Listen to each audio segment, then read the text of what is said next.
Hello everybody, this is Fly Little Birds. My name is Nairi. I've got two adopted sons who are now 12 and 13. This video is all about how to bond with an adopted or fostered baby, and I want to give you some points to help you along that way. So, and if anything's interesting to you around fostering, adoption, childhood trauma, please just hit the little subscribe button in the corner of the screen. So let's get on with it. First of all, what I would say is do not worry if the bonding or attachment does not happen right away. Whether you're a foster carer or an adopter, don't worry about that, because actually that's, I would say, is probably a little bit more normal than the other way around. There are some remarkable stories of when adopters particularly just do bond right away with the baby. It can happen, but what I would say is it doesn't always happen, and that's because you don't know them yet. You've got to build up that relationship with them and begin to understand how they tick, and so yeah, don't worry if it doesn't happen right away. So the second thing to say to you is touch is going to be the main way to bond with a baby, I would say.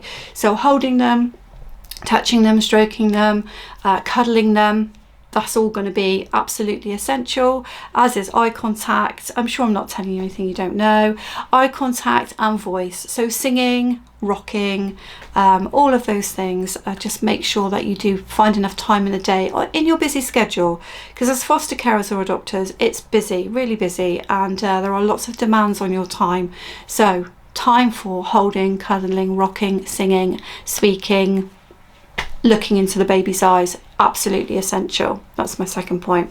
My third point for you is try to avoid, if you can, too many people looking after the baby. Now, you need your rest, so let's get that out the way. You need your rest. So I'm not suggesting that you don't have people to help you. You definitely need that, but try to avoid too much passing around in the early days, and try to kind of build up that bond as much as you can with that adopted or fostered baby, so that you're building up that initial attachment. After a while, you can involve more people, and also, you know, involve some people anyway. But it's so important for that baby to understand that you're the one they're going to trust, you're the one they're going to attach to, and then probably the next person will be your partner if you have one, rather than if you're in a larger family, maybe a larger fostering family, a family who's already adopted, and the baby's getting passed around to all the siblings because they're so excited when that baby comes. Obviously they want to be part of it, but just be careful that there's not too much passing around, because you've got to get that eye contact and that sort of physical presence in with the baby initially. I think you need to research childhood trauma even when you're talking about a baby, because actually they've been through it.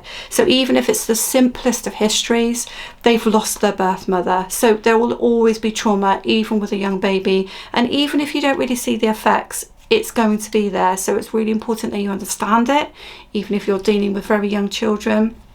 And because of that, of course, you may find that this baby is not as easy to bond with, in the sense that they may not give you as much back. They may not make an attempt to attach with you. You may not get the eye contact with them.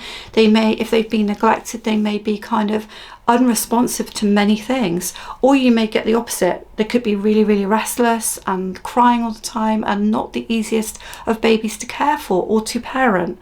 That would be quite normal as well, and that can make it harder to bond, harder to attach. But I think if you know when you're going into it, or if you already have a baby at the moment and you're finding either of these two things, that it's down to that trauma, and you begin to understand that, then you'll probably get on better at making that bond and attachment. So I said that's really important to hold, cuddle, sing to, and it's what I'm going to say about that as well, is it's really important that you make the time to do that above everything else. So I've had 5 birth children as well as adopted my 2 boys, so I know how busy it is with babies. And I think the thing is about it, there's pressures on the outside with parenting anyway. But when you're fostering and adopting, you have social workers coming in, you have meetings, you have deadlines, things that you need to do. As a foster carer particularly, I found that, you know, the house needs to be, you know, good, and things need to be in the right place, the child needs to look good. But really, the actual bottom line is your job as a foster carer or a new adoptive parent is to make that bond. And so what I'm trying to say is, don't prioritize the house or the equipment or the toys or what the baby looks like above actually having that physical presence with the baby. It's easily done. We've all done it. And sometimes we want a break. So we want a break because the baby's crying. So we'll choose to go and wash the dishes. but try to prioritise that physical closeness above everything else. So my final point for you, which I think is point number 6, is do get into understanding childhood trauma, but also get into understanding what the physical effects might be on a baby who has come from a very difficult background. So you may have a baby that has drug withdrawal, you may have a baby that has come from an alcoholic background, there may be physical injuries, there may be even sexual injuries, and I know that's hard to talk about, but there could be many things from their history that will have a physical effect on them. That might mean that they're actually more difficult to settle to sleep, that they need to be rocked a lot, or it might mean that they find feeding very tricky and they're not taking the quantities that they should be because they've been neglected, or they may be having too much. You know, there may be all sorts of physical kind of developmental issues that come with a baby that has significant childhood trauma, neglect, abuse. So really important to read up on what those developmental issues could be, also to understand what normal development looks like in a normally developing baby. So what would a baby normally be doing at 6 months, what would they normally be doing at 9 months, and where is your child or baby going to fit into that. So important to do that research. So those are my 6 points for you on building a bond with a baby that you fostered or adopted. I will link some other videos for you around adopting a baby, but the issues are the same as fostering in effect, and I will love to see you on my channel. So please subscribe if you haven't, and I'll see you on my next video. Thank you.